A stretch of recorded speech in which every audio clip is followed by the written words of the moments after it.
तो हम लोग यहाँ तक पहुंच गए थे कि मौत आने के वक्त हमारी कैसे बिताती है, और सारे पैराग्राफ को पूरे परसों पढ़ा था।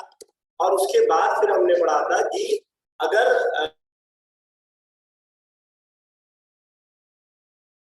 मौत होने के बाद एज मुसलमान हमारी क्या जिम्मेदारियां होती हैं।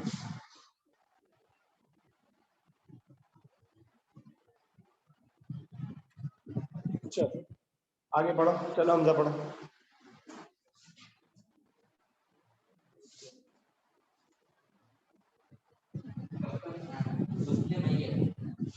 दफन से पहले मैयत को गुस्ल देना जरूरी है। बेहतर ये है कि करीबी रिश्तेदार गुस्ल दें। गुस्ल के लिए पानी में बेरी के पत्ते डालकर गरम कर लें। बेरी के पत्ते जरासीम मारने वाले होते हैं। मैयत को पाक साफ तख्ते पर लेटाएं। इसके कपड़े उतार कर शर्मगाह पर तहबंद डाल दें। फिर मैयत को सर के तरफ से इतना उठाएं कि वो बैठने के करीब हो जाए। फिर उसके पेट को आहिस्ता आहिस्ता सहलाएं ताकि निजासत वगैरह खारिज हो जाए। फिर हाथ में कपड़ा लपेट कर उसके शर्मगाह को साफ कर दें। इसके बाद वजू करें। वजू में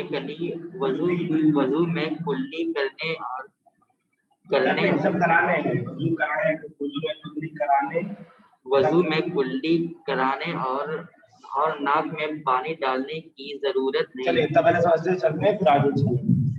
तो अब हमने ताज़ियत के आदाब पढ़ लिए कि ताज़ियत की हमारे क्या आदाब होने चाहिए, उसके बाद हमें अच्छे कलमात कहने चाहिए, ये सारी बातें हमने पढ़ ली। अब ताज़ियत के बाद जब मैयत की वफात हुई है तो अब उसको मिट्टी देना भी एक बड़ी जिम्मेदारी होती है लोगों की।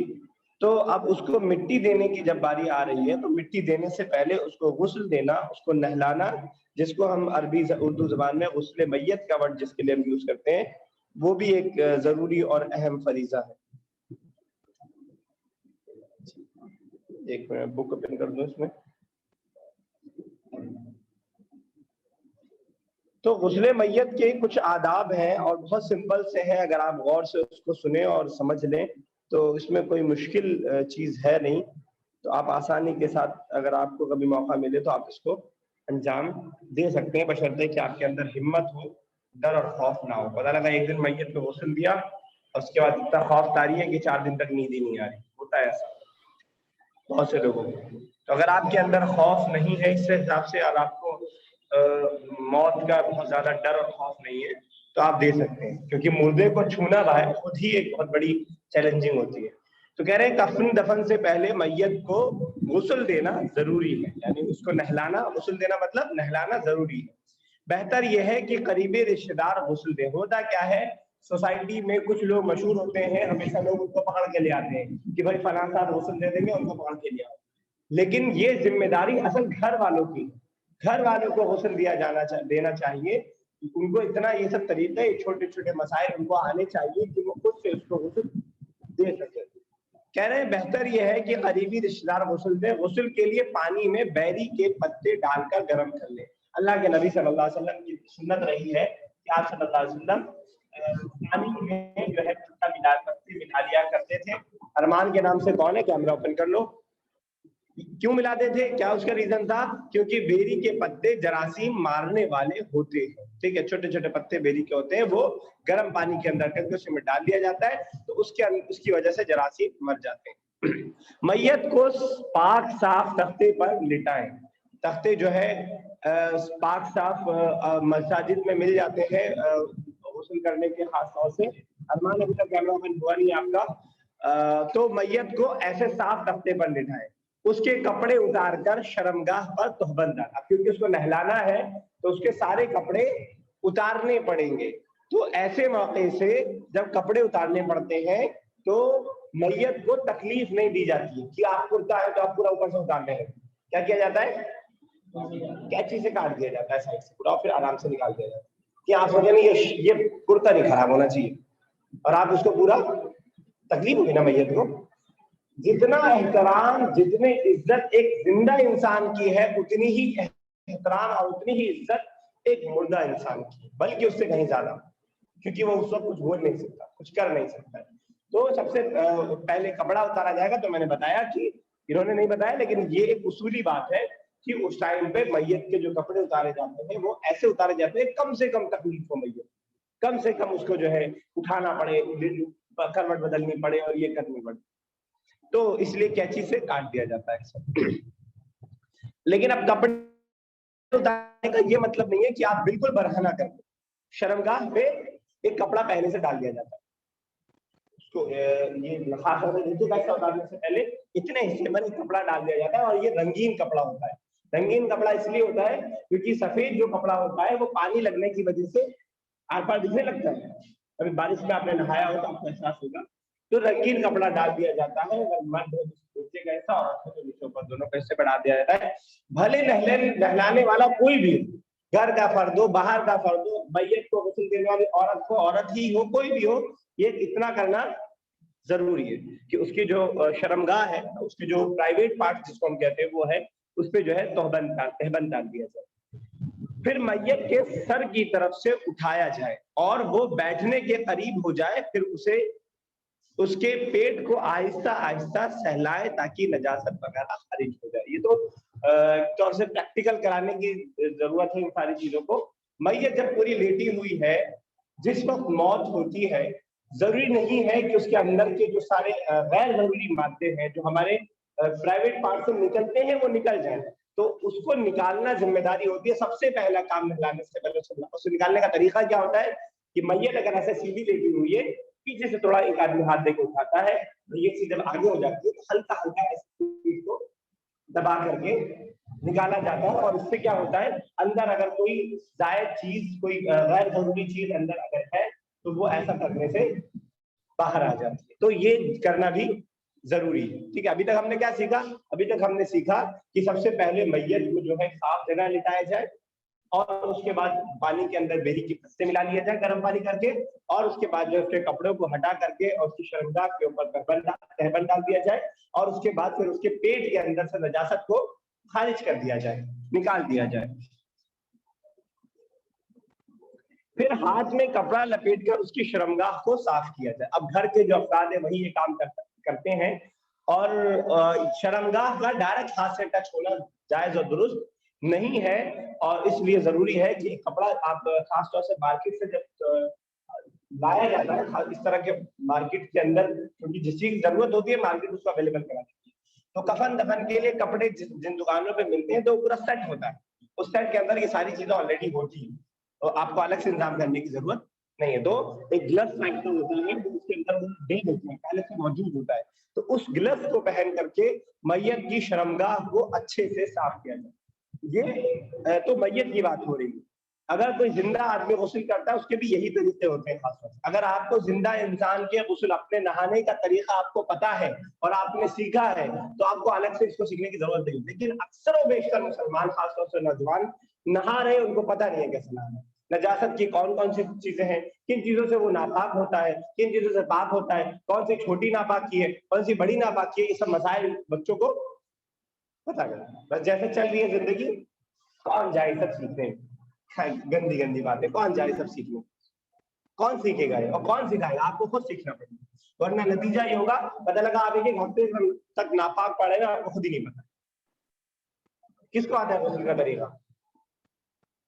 आता है काशिफ? मतलब मैं बयान नहीं कर रहा हूँ, बोलो मत, ठीक है तो आता है या नहीं? अब जैसे मैं बोल रहा हूँ शायद तुम ना बोल पाओ, तुम्हें शर्म आए ये सब बोलने में जो मैं बोल रहा हूँ, हालांकि मैं चुन चुन के वर्ड्स ऐसे यूज कर रहा हूँ जो गैर मुनासिब ना हो। आता है या नहीं? तरीका से वही नहीं, पानी डाल दिया।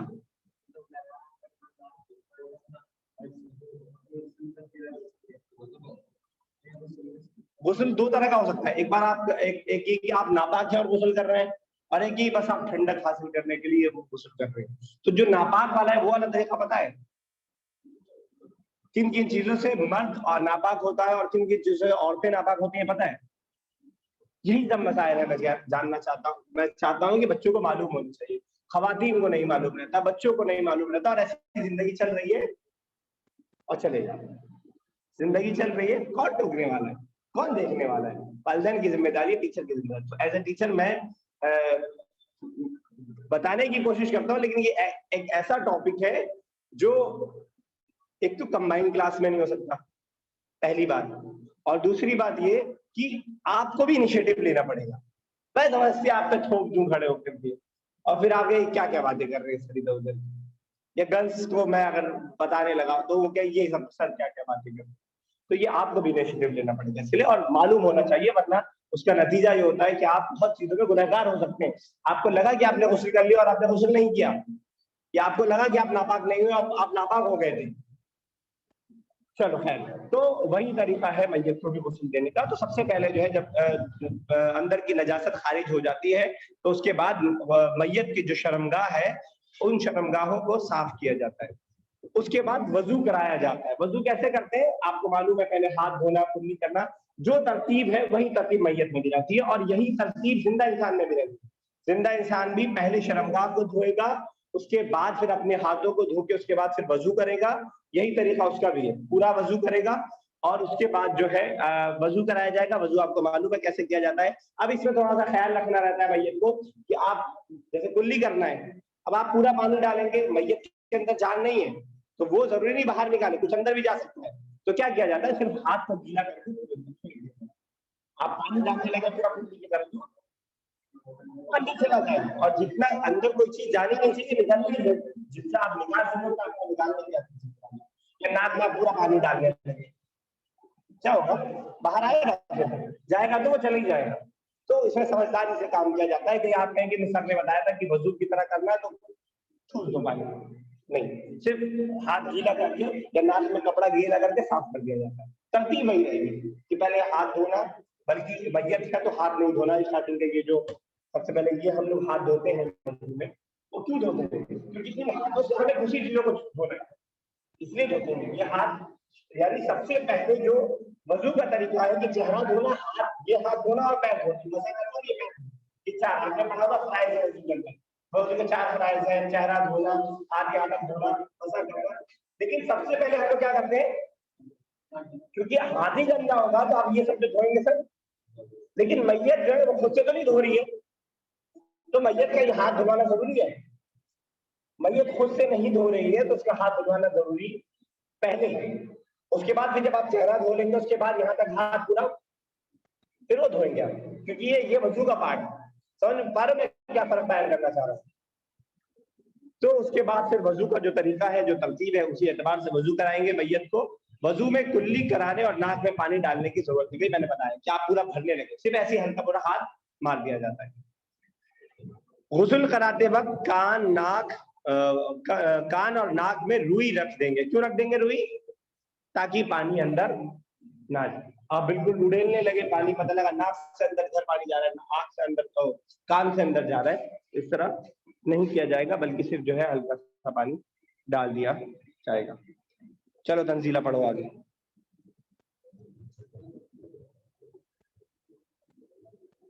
तंजीला,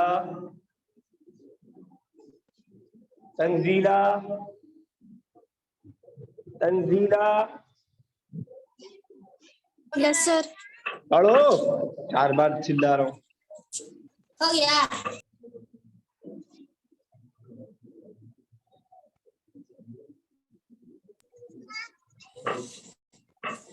सर। पढ़ कफन रही से हो या नहीं? सर, कफन से। कहाँ से? ये हम बताएंगे कहाँ से। कर्सर देखो कहाँ रखा है। सिर धो, सीढ़ियों, पहले सर धोएं, फिर बाएं करवट लुटा कर नहीं, लिटा कर, बातें नहीं कर बेटे। लिटा कर दाया जानिब सर से पांव तक धो डालें और दाएं करवट लुटाकर बायां जानिब सर से पांव तक धो डालें।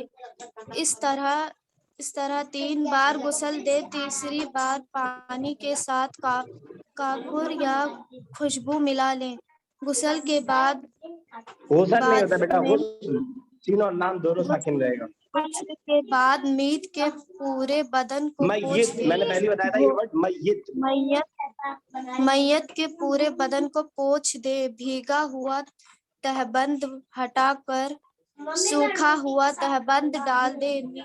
मैयत अगर औरत हो तो उसके बालों की 3 चोटियां बनाकर पीछे की तरफ डाल दे। फिर उठाकर चारपाई पर कफन में लिटा दे। रसूलुल्लाह सल्लल्लाहु अलैहि वसल्लम ने फरमाया, जिसने किसी मैयत को गुस्ल दिया और उसके ऐब को छिपाया, अल्लाह ऐसे बंदे के 40 कबीरा गुनाह बख्श देता है।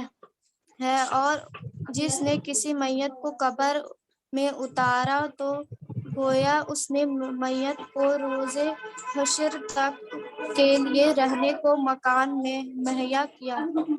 ठीक है, तो अब वजू कर लिया। वजू के बाद कह रहे हैं कि पहले सर धोएं, फिर बाएं करवट लिटाकर दाएं जानिब सर से पांव तक धोएं। पहले आपको सर धोना है और सर धोने में वही ख्याल रखना कि नाक वाक में रुई आप पहले से लगा दें कि अंदर पानी ना जाए, और ताकि जो है जिस्म के अंदर पानी ना जाए, मैयत को तकलीफ ना हो इस तरह की।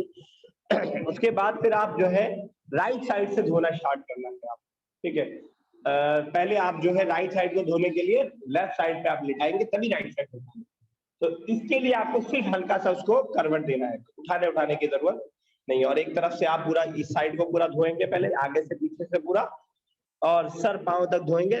दाएं करवट लिटाकर फिर बाएं जानिब से सर से पांव तक धोएंगे। इस तरह 3 बार गुस्ल देंगे। 3 बार आपको कम से कम इस तरह गुस्ल देने की जरूरत है। तीसरी बार हो सकता है पहली बार में कुछ चीज रह जाए, दूसरी बार में थोड़ा रह जाए, तो 3 बार में अमूमन ये चीजें अक्सर साफ हो जाती हैं। इसलिए आप देखेंगे कि वजू के अंदर भी 3 बार का हुक्म दिया गया है कि हो सकता है एक बार में कुछ कमी रह जाए या 2 बार में कुछ कमी रह जाए, तो 3 बार कम से कम होना चाहिए। तीसरी बार पानी के साथ काफूर या खुशबू। अब क्योंकि तीसरी बार आप धो रहे हैं तो अब साबुन वगैरह नहीं होगा, कोई और चीज नहीं होगी, और आप धुला जा चुका है, सिर्फ आप जो है पानी ही डालेंगे। आप जरूरी नहीं कि हर बार आप लगेंगे 3 बार धोएं। तो तीसरी बार जब धोएंगे तो उसके अंदर कोई खुशबू मिला लें, कुछ जो है काफूर डाल लें उसके अंदर। गुस्ल के बाद मैयत के पूरे बदन को पोंछ दें, जैसा कि आप नहाने में करते हैं, नहाने के बाद आप पोंछते हैं, वैसे आप पोंछ लेंगे। भीगा हुआ तहबंद उतारकर सूखा हुआ तहबंद बांधे। आपने जो शर्मगाह के ऊपर कपड़ा रखा था, जिसे ढक रखा था, वो क्योंकि भीग गया होगा, जाहिर सी बात है, पूरा गुस्ल आपने किया है तो उसको हटा करके वहां पे सूखा कपड़ा रख दें। मैयत अगर औरत हो तो उसके बालों की 3 चोटियां बनाकर पीछे की तरफ डाल दें। क्लियर सी बात है, कोई मुश्किल नहीं है इसके अंदर। उसके बालों को बांध करके 3 चोटियां बना करके पीछे की तरफ डाल दें। फिर उठाकर चारपाई या कफन पर लिटा दें। फिर जो तख्त आप जिसपे नीचे लिटा रहे थे वो नीचा सा होता है, उसके बीच में छेद होता है ताकि पानी नीचे जाता रहे, पानी गिरता रहे। आपने अगर कभी देखा हो तो उसको वहां से उठा करके जो बड़ी वाली तख्त होती है जिसपे ले जाया जाता है उसके ऊपर लिटा दें। उसमें लिटाने में यह ख्याल रखना पड़ता है आपको कि इसमें इन्होंने ज्यादा तफसील अच्छा बताई है आगे। चलो बताया कफन के बारे में आगे। रसूलुल्लाह सल्लल्लाहु अलैहि वसल्लम ने फरमाया, जिसने किसी मैयत के गुस्ल दिया और उसके ऐब को छुपाया, अल्लाह ताला ऐसे बंदे के 40 कबीरा गुनाह बख्श देगा। ऐब को छुपाने के अंदर दोनों चीजें, एक तो वो ऐब जो इससे पहले हम डिस्कस कर रहे थे कि किसी भी इंसान की बुराई को ना बयान किया जाए बल्कि अच्छाई को बयान किया जाए, एक वो ऐब भी शामिल है, और दूसरा शर्मगाहों की हिफाजत भी शामिल है इसके अंदर। इतनी बदएहतियाती ना हो कि शर्मगाह खुल जाए। होता है अक्सर। 2 बार मुझे मौका मिला है मैयत को गुस्ल देने का, और जिन लोगों के साथ मैंने दिया वो बहुत ट्रेंड थे, इससे ज्यादा प्रॉब्लम नहीं है। लेकिन ये मेरे तजर्बा रहा है कि ये होता है, कोई शर्मगाह से कपड़ा हट गया तो उसके बाद लाइट बंद करवानी पड़ जाती। तो इस बात का मुकम्मल ख्याल रखा जाए कि शर्मगाह से किसी भी तौर से कपड़ा हटना नहीं चाहिए किसी भी सूरत में। अक्सर जब इधर लिटा के करते इधर लिटा तो हट जाता है कपड़ा, अगर थोड़ी सी ख्याल ना किया जाए, बदख्याली की जाए, क्योंकि मैयत मुर्दार है, वो कुछ नहीं कर सकती, आपकी जिम्मेदारी है इन सारी चीजों को करना, ठीक है। तो ऐसे बंदे के अल्लाह ताला 40 कबीरा गुनाह बोलते हैं, बड़े बड़े गुनाह हो, ऐसे गुनाह जो बगैर तौबा के माफ नहीं होते, बड़े गुनाह को, जिना है, उसके अलावा झूठ है, ये सारी चीजें कबीरा गुनाह के अंदर आती हैं। और जिसने किसी मैयत को कब्र में उतारा तो गोया उसने मैयत को रोजे महशर तक के लिए रहने का मकान दिया। किसी को रहने का मकान देना एक अच्छी बात है ना, किसी को मकान प्रोवाइड करना रहने के लिए अच्छी बात है। तो अगर आपने मैयत को जनाजे को आपने उतारा है कब्र के अंदर, आपको ये मौका मिला है, जो कम ही लोगों को मिलता है, तो गोया कि आपको वो सवाब दिया जाएगा जो एक जगह देने वाले शख्स को दिया जाता है। रोजे महशर तक उसके अंदर रहेगा तो आपको उसका जो सवाब इंशाअल्लाह मिलता रहेगा। ये फजाइल बयान करती है शरीयत, ताकि लोग इसके बस तरफ मोटिवेट हो। अगर मैं आपसे कह दूं आप ये काम करो, कोई इनाम नहीं, तो नहीं करते हैं लोग। दो ही चीज से काम करते हैं, या तो उनको आप किसी चीज से डराइए या किसी चीज का शौक दीजिए। हम पढ़ाई करते हैं इस शौक से कि आगे जाके कुछ बनेंगे, या इस डर से कि पढ़ेंगे नहीं तो अब्बा जी घर से भगा देंगे, बेटा पढ़ाई नहीं तो हमारे घर में। ये दो, या और भी कोई है शौक नहीं, पूरी क्लास में कोई बता दो जिसको कोई ये मतलब नहीं है आगे जाके क्या बनेगा, बस पढ़ रहा है और ये अब्बू का भी खौफ नहीं है। तो इंसान कोई भी काम दो चीजों से करता है, या शौक से या खौफ से। वो डायलॉग है ना बच्चों का कि मैं पढ़ाई इसलिए नहीं करता क्योंकि फालतू चीजों का शौक मैं पालता नहीं, और डरता मैं किसी के बाप से भी। तो खैर डायलॉग है, सिर्फ डायलॉग तक रहता है, कहने की बात है। सब डरते हैं अपने बाप से, और सबको लालच होती है कि पढ़ लिख लेंगे, डॉक्टर बन जाएंगे तो ये कमाएंगे, इंजीनियर बन जाएंगे तो ये कमाएंगे, टीचर बन जाएंगे तो कमाएंगे। रहता है शौक दिमाग के किसी न किसी कोने में, बच्चों के भी रहता है और वालिदैन के भी रहता है कि मेरा बच्चा पढ़ लेगा तो, या किसी को रहता है नहीं बस पढ़ ले, कुछ कमाई वमाई की जरूरत नहीं। तो ये चीज होती है। तो इसीलिए शरीयत क्या करती है, कहीं डराती है आपको, नहीं करोगे तो कयामत में ये होगा, सही डराती है, होगा वो, लेकिन डर है इस वजह से इंसान कर रहा है। और कभी क्या कहती है, ये करो तुम्हें ये इनाम मिलेगा, ये करो तुम्हें ये इनाम मिलेगा। यही दो चीज होती है इंसान को काम करवाने की। तो यहाँ पे शौक दिलाया है कि अगर आपने किसी मैयत को उसके अंदर उतारा तो गोया कि आपने जो है उसको रहने का मकान फराहम किया। नेक्स्ट हेडिंग है कफन दफन के बारे में, जो कि सुहाना इतना लेट क्यों आई हो शाहीन?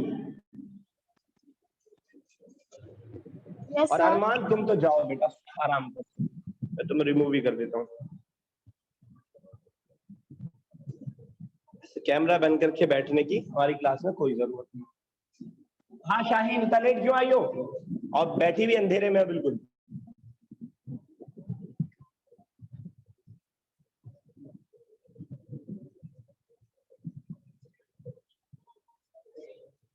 चलो आज का पढ़ो। नेक्स्ट हेडिंग है कफन दफन के बारे में जो हम पढ़ने जा रहे हैं। उम्मीद करते हैं 5 मिनट में 5 मिनट बचे।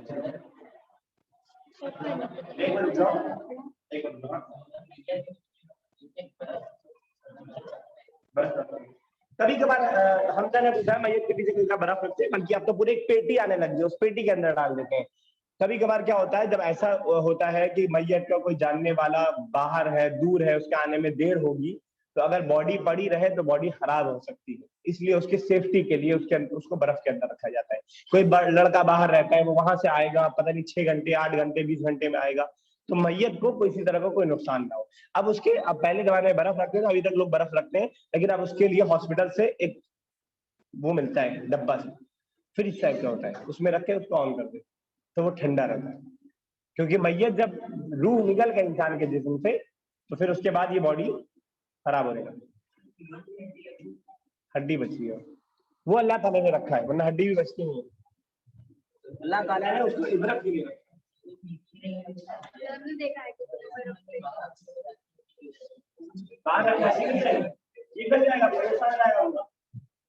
किसी जानवर ऐसी बदबू आई इसके अंदर से, आई नहीं आई?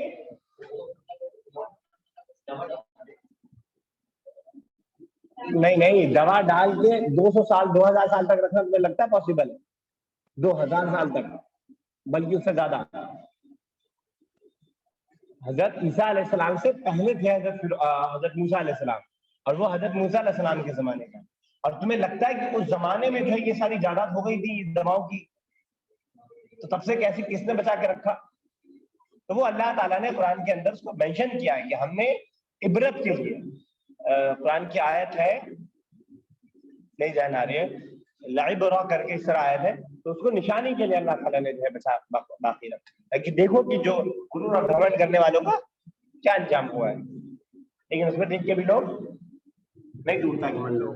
चलो कफन दफन कफन का कपड़ा साफ सुथरा साफ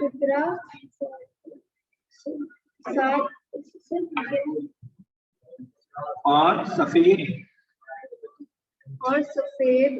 होना चाहिए। हजरत ईसा रज़ियल्लाहु आयशा फरमाती है रसूलुल्लाह सल्लल्लाहु अलैहि वसल्लम को 3 कपड़ों में कफन दिया गया था जो सफेद था। कुफ्र और चलो, कफन औसत दर्जे का होना चाहिए।